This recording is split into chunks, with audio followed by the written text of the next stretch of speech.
Good afternoon.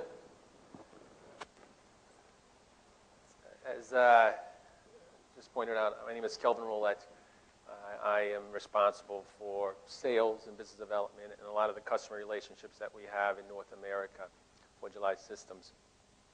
I thought I would start this conversation by kind of thinking back a little bit of my childhood. And in fact, if you speak to any child in America, one of the first history lessons that they get takes place in March of 1848. And there's a conversation that goes, it talks about a gentleman by the name of John Marshall. John Marshall was working on a sawmill about 55 miles north of a small town called Yerba Buena. And in this sawmill, he actually came across two yellow-colored rocks. And he picked those up and he took those to the gentleman who owned this property, only to find out, of course, that those two yellow rocks were gold, and this small little town was San Francisco. And it started something very interesting. In the lesson, we never were told, the names of those people who found the gold. You never heard about it. You really heard about a spirit of people. You heard about people who were entrepreneurial in nature. You heard that the people that comprised the nation were innovative in thinking. We heard that those people were willing to take risks, and most were into adventure. And so that really did spawn the gold rush, one of the first noted, rushes of this type. Now, there's been a lot of gold rushes since then when you think about it. You think about the 1876 is when diamonds were discovered in the jungles of Africa. Or you go 10 years later, in 1886, rubber was found in the jungles of the Amazon in Brazil. Into the 1900s, obviously you had electricity, you had the expansion of the road system and automobiles, and of course air travel. But as Rajesh pointed out, probably the biggest gold rush that we've seen in our times anyway has been the internet. And I don't think anybody would debate that's probably one of the most successful gold rushes, certainly of this generation.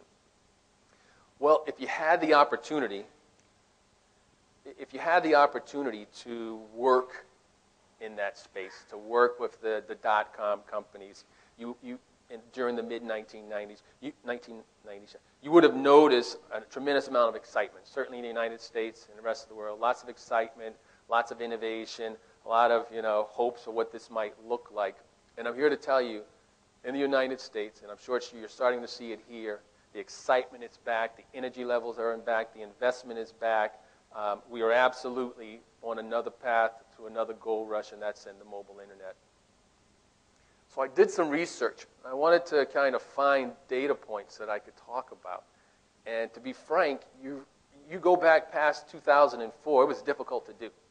I did find this one report by Philadelphia, and they actually, and I had to actually pull together a lot of data points that they had in their report, but we found about 25.1 million subscribers who could have access to mobile internet services throughout the entire United States. This included things like email.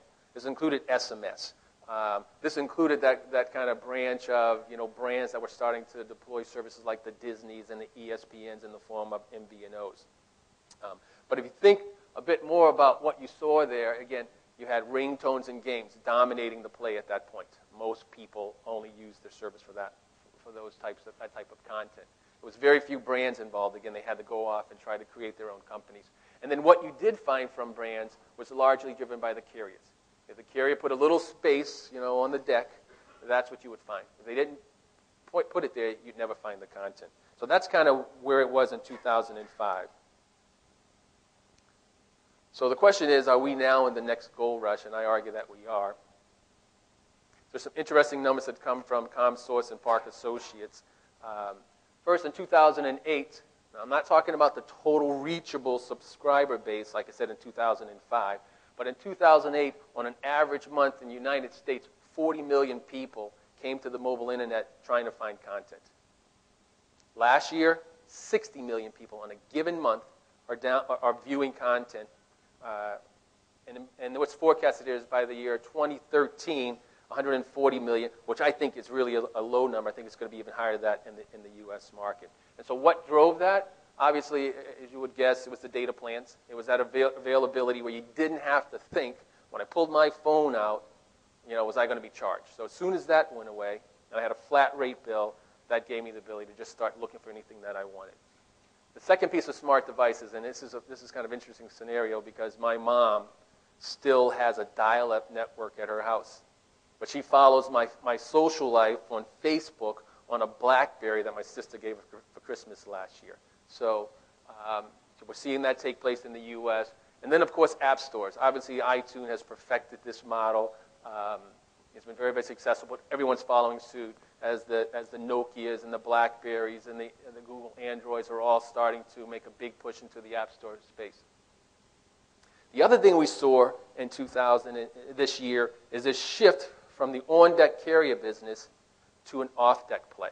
And I remember, like 2 years ago, having conversations with customers, and it's always about, do you run on AT&T? Are you on Sprint? Can you support us on Verizon? This is the conversation we'd always hear because they saw that as an enabler to have their content discovered. Today, we get very little of those types of requests. It's just something that you should have, but most of the brands are strong enough to stand on their own and drive traffic by typing in, www.nba.com, and you'll get the mobile services. And so every brand is involved at this point. So, is there going to be smooth sailing ahead? I guess that's kind of where I'm going to launch off into an introduction of my partner here. There's still a lot of hurdles. You would think with 60 million people accessing their service in the course of a given month, which in the U.S. translates into almost 1 billion impressions available, that money would be coming in, the goal would be available. Well, the truth is, we're not quite there yet, and there's reasons for that. Okay. First off, Cisco put these data points out. They reference the fact that global mobile data traffic will double annually until the year 2013. I've seen higher reports than that. The second thing they talk about is that a high-end device, a single iPhone, is generating 30 times more traffic than your basic services phones. So it's another phenomenon as more and more of these devices come into the market. So what's going to take us from just having content to making it profitable? First and foremost, it's got to be about my content. It's my sports team. It's the news and weather where I live. Right? It's my favorite TV shows or my favorite actors and actresses or performers. It's going to be about advertising, but advertising that's targeted. If you know the person, you know what they do, you know what they're like, you can start to target for higher CPMs, advertising towards those audience. And then, very important, would be more videos. That same Cisco report actually says that by the year 2013, 67% of all mobile internet traffic will be video. So people want that rich experience, and the new devices can support it. It also brings up the question of, are we going to move into what's on the App Store, similar to what was on deck in the carrier world, where, the Apples or the Googles, where they'll start to control what gets discovered. And so that's one of, I think, the hurdles that have to be overcome. But I think the biggest one is really what I call the battle of the brands. Okay? We are fortunate enough to power some of the largest media companies in North America. But I'll tell you, when I sit down with the CBS or an ABC or an NBC or one of these giants, they all want to know what are we doing different for them that we're not doing for someone else that gives someone else a competitive advantage. So rather than me tell you how I'm going to battle it, we don't have to. We've got one of those. We have CBS here today. They'll tell us exactly how they're going to. So let me introduce our keynote speaker today. Our keynote speaker is a 7-year veteran of the mobile and mobile entertainment industries. Recently recognized for a lot of the hard work that he's put into his services. They were recently nominated for a Webby Award for their CBS Sports service.